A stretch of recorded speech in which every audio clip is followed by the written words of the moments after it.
আমার কোনো বন্ধু নেই যার কাছে আমি নিজেকে ভেঙে চুরে খুচরো পয়সার মতো জমা রাখতে পারি, যে আমাকে যত্ন করে সঞ্চয় করবে, প্রয়োজনে ফিরিয়ে দেবে একটা একটা আধুলি। সত্যি বলতে আমার কোনো বন্ধু নেই।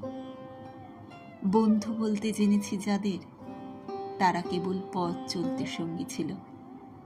দূরের পথের ট্রেনে যেমন থাকে, পাশের সিটে গল্প হয়, দুপেয়ালা লেবু চায়ের দাম মেটাতে আমি দিচ্ছি যুদ্ধ হয়।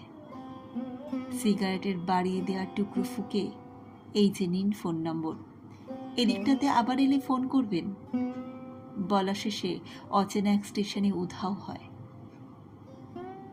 এই যে আমি পথ হাঁটছি, রোজ ঘাটছি বুকের ভেতর কষ্ট ক্লেদ।